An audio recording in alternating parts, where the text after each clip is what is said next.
All right, picture this. It was the late 90s and we were both fresh-faced college kids studying our tails off at Harvard. Me, Ella, female, 41, and him, Rashid, male, 47.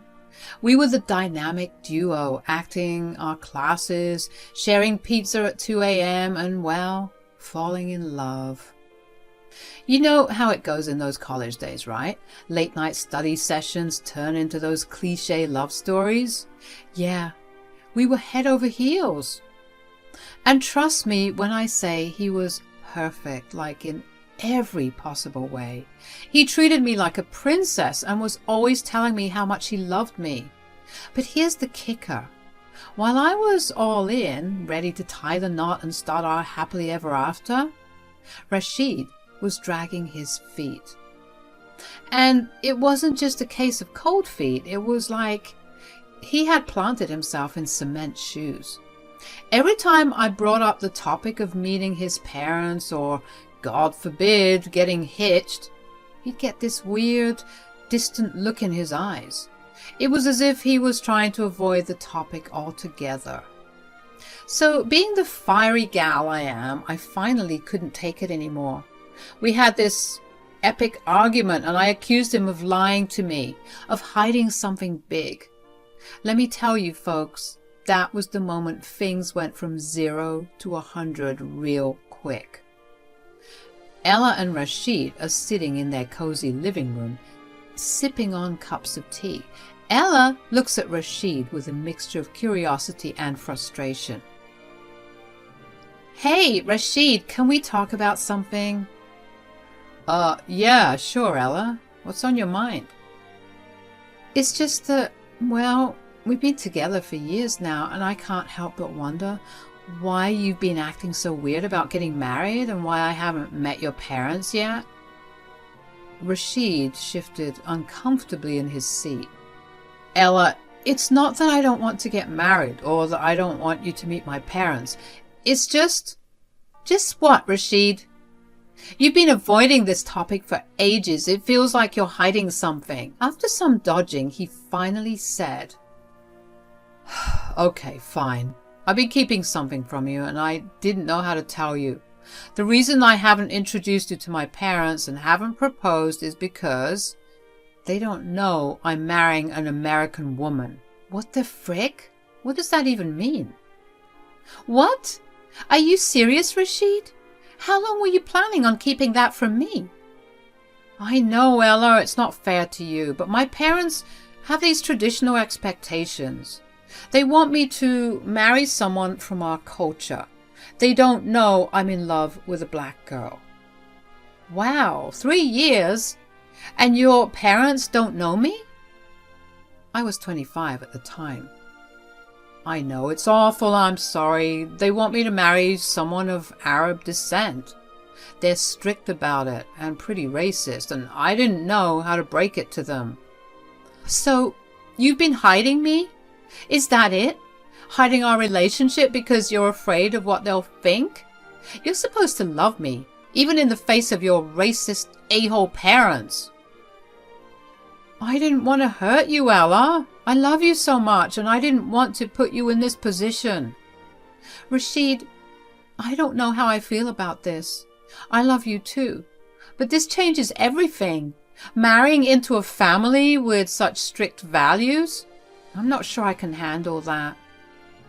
Ella, please don't leave me over this. I'll talk to my parents. I'll do whatever it takes to make this work. I can't imagine my life without you. Rashid, I need some time to think. I need to figure out if I'm willing to navigate these cultural differences and if I can trust you after you kept this from me for so long. I understand, Ella. I should have been honest with you from the start. I'll give you the space you need, but please know that I'm willing to fight for us. I was torn, y'all. On one hand, I loved Rashid with all my heart, and I thought he felt the same. But on the other hand, I couldn't help but wonder if I was ready to jump into a family with such strict values and expectations. Plus the fact that he had kept me hidden like some sort of secret agent had me feeling uneasy, even if I could understand why he did it. I mean, relationships are all about honesty and trust, right? And it seemed like we were starting ours on shaky ground. I needed some time to think things over, to figure out if I could handle being part of a family that might never fully accept me. So after that heart-wrenching conversation, I decided I needed some space to clear my head. Let me tell you, those weeks apart from Rashid were the toughest of my life. I was down in the dumps, more depressed than I'd ever been. But in my heart, I knew Rashid was my person, my perfect match, and I couldn't imagine my life without him. And so, like a fool in love, I went back to him, telling him that I'd do anything with him or for him for the rest of my life. Ick. After we got back together, we did our best to come up with a solution, but everything was sounding kind of scary. After much soul-searching, Rashid and I decided to take a rather unconventional route. We'd get hitched secretly without his parents knowing. This was Rashid's way of proving that he really loved me. Because Rashid was still scared of his parents, he said he would vaguely tell them he'd found a nice girl from a good Lebanese family, conveniently leaving out the part that I was black and that we were already a married couple. The plan? To surprise his parents by bringing me to Lebanon when the time was right, and convince them that we had spent enough time together and that it was true love. We were hoping for something from a fairy tale, I know. Our scheme was to savor the blissful married life for at least a year before properly revealing everything. The grand finale was to fly to Lebanon and drop the bombshell on his parents. If they couldn't accept us, Rashid would reveal that we were already married and insinuating that it was all too late and that he loved me enough to risk disgracing himself. It all sounded like a brilliant plan at the time. Now, you might be wondering how I agreed to this. Well, let's just say Rashid was quite the persuasive guy when he has his mind to it. And maybe, just maybe, I was so head over heels in love that I let my better judgment slip away. Oh, time flies when you're having fun, doesn't it? That year of enjoying our lives as a married couple went by in a flash. Everything felt perfect, and Rashid made sure I knew how much he loved me. He reassured me time and time again that he would always choose me in the end. But as that first year ended and we got into our second, I couldn't help but wonder when we'd make the trip to Lebanon. He wasn't making plans like he said he would. I'd brought it up a few times, and each time Rashid seemed to put it off. He'd get all nervous and wary, saying he needed more time, that the longer we waited, the better. He believed that being married for a longer period would prove to his parents just how committed we were. And to be honest, we were really enjoying our time together, and we were procrastinating that impending wrath that we'd get. Our love was stronger than ever, and the thought of facing his parents' reaction was daunting. So against my better judgment, I agreed to wait one more year, but no more than that. I couldn't deny that a part of me wanted to believe that Rashid was right, that more time would make things easier. So that's what happened. We continued our lives as a happily married couple, cherishing every moment together while I counted down the days until our journey to Lebanon. During that time, I decided to take matters into my own hands. I was determined to make a good impression on my strict in-laws, and I thought learning Arabic might be the way to do it. So I dove headfirst into learning the language, and let me tell you, it was no easy feat. I spent hours poring over books, listening to podcasts, and practicing with Rashid whenever I could. I was on a mission to prove to his parents that I was serious about him and their culture. By the end of the year, too, I was nearly fluent in Arabic, and I thought, this is it. They'll surely be ready to meet me now. But Rashid, well, he was still hesitant. It felt like he was dragging his feet again, and I couldn't understand why. I mean, I had put in all this effort to learn their language, spending hours learning about Lebanese culture and how to cook Lebanese food, just to embrace their culture and prove my worthiness as a good daughter-in-law. And yet, he was still stalling. I knew I had to put my foot down. It was time for us to face the music, especially after I overheard conversations between Rashid and his parents. They were wondering when he would finally bring his dear wife to Lebanon. It was as if they were growing impatient too, and I couldn't let this go on any longer. Rashid, we've been patient long enough. When are you going to bring her to Lebanon? I want to see this girl. Yes, son, it's been 2 years now. I'm sure her family is impatient as well. Mom, Dad, I promise. I've been thinking about it. It's just that... No more excuses, Rashid. We deserve to meet your girlfriend. Too much time has passed. We've waited long enough, son. It's time to introduce her to the family. Rashid mumbled some more things about booking the tickets, and that was that. Well, not long after, we made our way there. So there we were, in Lebanon, ready to face Rashid's family. It took a lot of pushing and a month of planning to get Rashid on board, but we finally made the trip. I was nervous, but mostly I was hopeful that things would somehow work out. When we arrived at his parents' place late at night and revealed that I, Ella, was not only black, but his wife, things got ugly, like really fast. His parents were furious, yelling at him for bringing a girl like this into their home. Rashid tried to defend me, but his family's anger drowned out his words.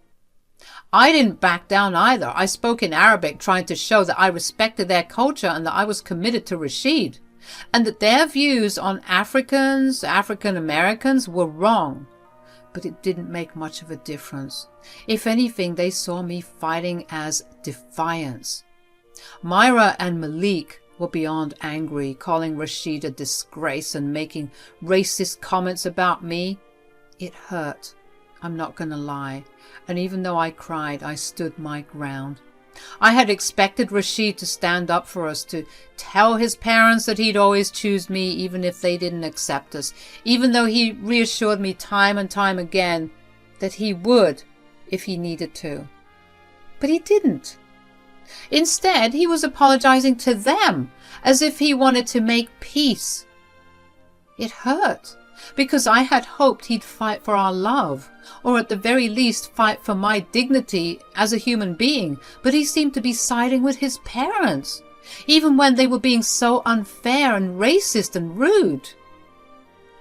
At that moment, I realized I might have been too hopeful and naive to think our love could conquer everything. It was a tough pill to swallow, and I felt hurt and betrayed. Not just by Rashid's parents, but by Rashid himself. After being shown the door at his parents' place in Lebanon, Rashid and I had to book a hotel room, which was our plan B all along. But instead of celebrating our newfound independence away from that toxic part of the family, as was planned, we found ourselves arguing.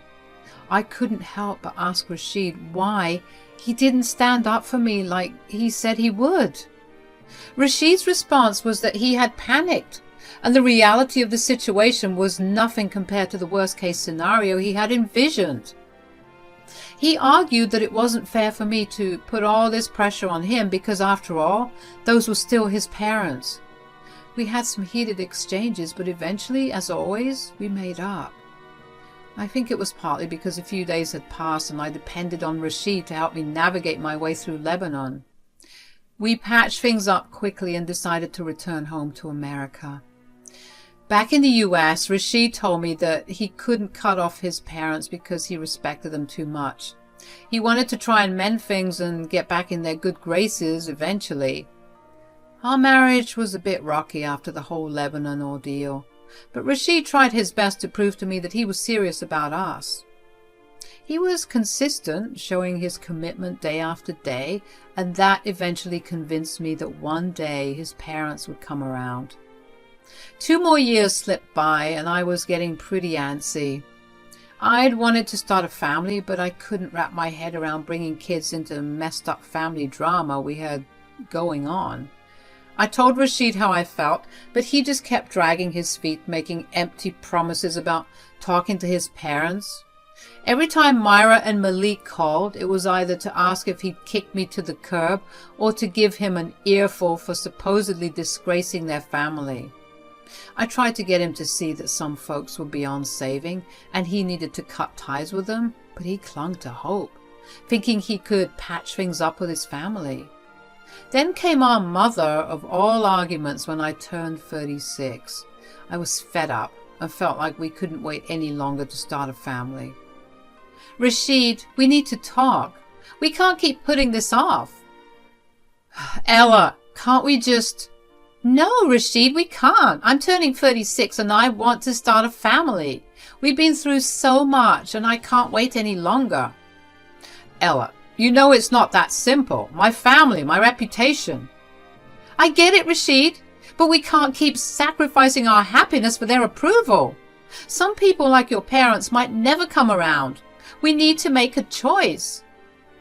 You just don't understand, Ella. You're not worth ruining my life for. Let me tell you, that crap right there, that hit me in the gut. He looked like he regretted saying it, but he wasn't remorseful enough to apologize. Rashid, I thought we were a team, that we'd face this together. I'm just so frustrated and I don't know what to do anymore. We need to figure this out, Rashid, for both of us. I can't keep waiting in this limbo. But in the meantime, I can't be here right now. I have to think. I couldn't stand to be in the same house that night. I needed some space to sort out my feelings and heal from the emotional wounds our argument had caused. So I decided to rent a hotel room, putting some distance between Rashid and me for a while. I had hoped Rashid would come back to me, that he'd apologize, that he'd take me back and cut ties with his parents to show his commitment to us. But days turned into weeks, and Rashid didn't make the move I longed for. Staying there for 3 weeks, I felt like I was stuck in a never-ending cycle of depression and anger. It became clear to me that I couldn't keep living like this. The pain of waiting and the constant doubt about Rashid's intentions had become unbearable. One day I made a tough decision that would change everything. I managed to get my hands on divorce papers and I filled them out. I decided to leave them in our house when Rashid wasn't even home to avoid any confrontation. Deep down, I knew he had a way of talking his way back into my life. So I left those divorce papers along with the engagement ring he had given me. It was a heartbreaking choice, but I knew it was time to move forward, away from all the nonsense and drama. After I left those divorce papers and my engagement ring in the house, Rashid returned home from work and he was blowing up my phone. He sent me hundreds of text messages begging me to take him back. It took every ounce of strength in my being not to call him back, not to open the doors of communication again. I decided to handle communication through my lawyer because I couldn't bear to face the man who had caused me so much pain. Rashid continued to plead and apologize, thinking that if he could appease me, I would change my mind. The divorce went somewhat smoothly and quickly because Rashid believed that I would eventually come back to him, so he was quite lenient with a lot of things. But a whole year passed after the divorce and I was still avoiding him. Rashid began to panic, realizing that I was being serious and that he actually needed me in his life. But I no longer wanted him. The wounds were too deep, and the pain he had caused was something I couldn't easily forget or forgive. 4 more years flew by, and now I was 41, living my best life, dating around, and thoroughly enjoying my late 30s. Those years had brought a sense of freedom and happiness that I hadn't felt in a long time. I had built a new life for myself, one that didn't revolve around the turmoil that had once defined my relationship with Rashid. Then, out of the blue, my peaceful world was disrupted. My inbox was flooded with emails from unrecognizable addresses. At first, I didn't pay much attention to them, but they kept coming. I didn't want to think ill of my ex, but honestly, I wouldn't put it past a man to continuously harass a woman he was obsessed with. So eventually, my suspicions of Rashid being behind this sudden dose of harassment were right. Eventually, Rashid managed to get a hold of my new phone number, and that's when fear started creeping in. I couldn't help but wonder how he had managed to find my number, so I asked him about it, and it wasn't pretty. His response sent a shiver down my spine. "Ella, how could you ignore me for all these years? What happened to 'till death us do part'? You're selfish, you know that?" "Rashid, we both know that this was gonna go nowhere if you keep supporting your racist family. I respected myself enough to leave. Why can't you appreciate that I needed to do what was right for me?" "Right for you? What about what was right for me? You never understood me. You thought that I could just up and leave my family for you?" "Rashid, how did you even get my new number?" "I have friends in high places, Ella. Friends who can find out a lot more about you if I want to." At this moment, I knew that the perfect Rashid I knew was long gone. I guess all those years without me took a toll on his mental health. He just couldn't handle that he no longer had a hold on me. "What are you trying to say, Rashid?"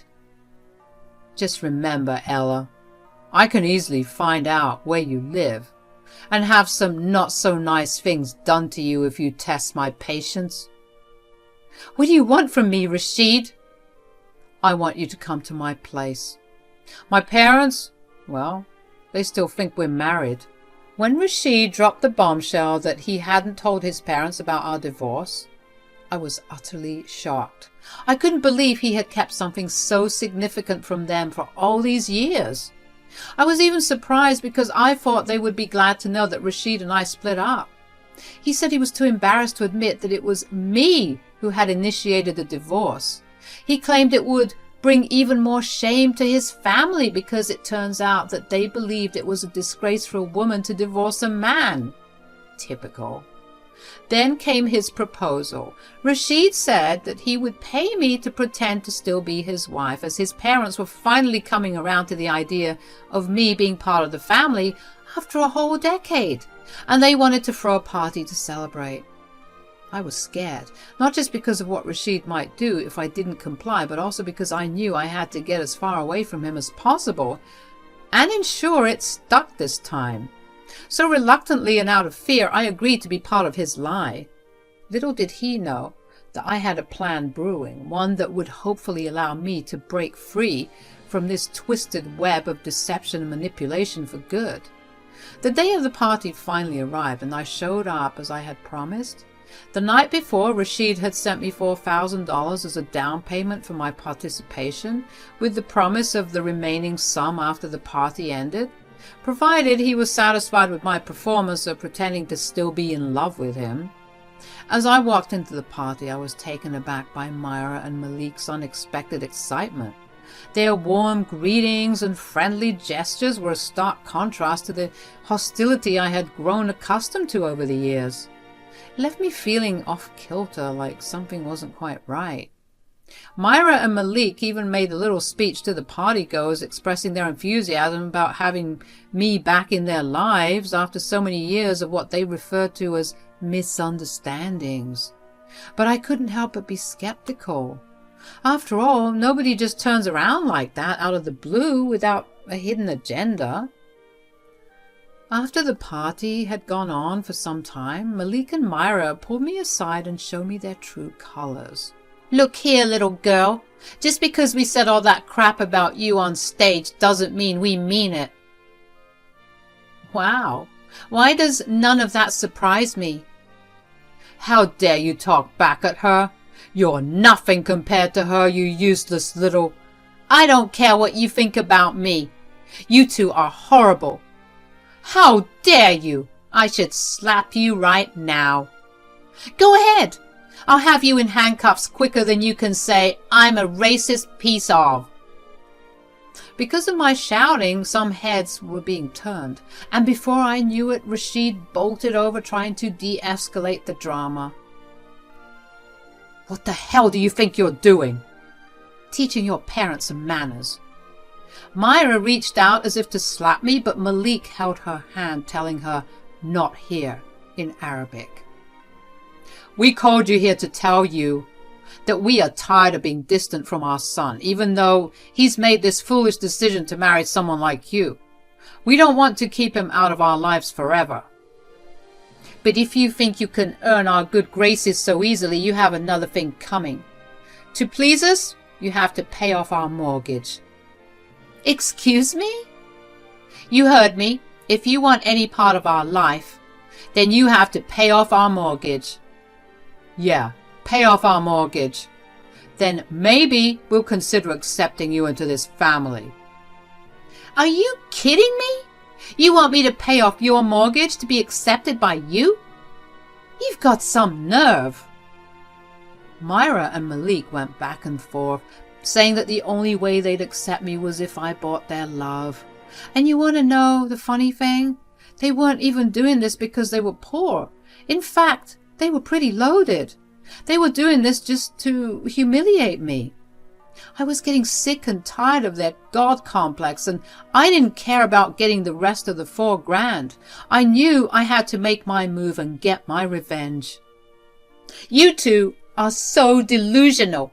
I divorced Rashid 5 years ago, and I couldn't care less about your approval." Myra and Malik were stunned. Their jaws were on the floor, and then they turned to Rashid with disgust. "You've brought so much shame to this family, Rashid. You mean to tell me that she divorced you? We moved to America just to be closer to our idiotic son." Rashid tried to do some damage control, but it was too late. Malik and Myra were furious, their faces twisted with anger and embarrassment. They left the party early, their voices filled with resentments as they vowed to never speak to their son again because of what they perceived as his stupidity. Rashid, overwhelmed by the drama of it all, burst into tears. Embarrassing, I know. His biggest fear had just come to pass.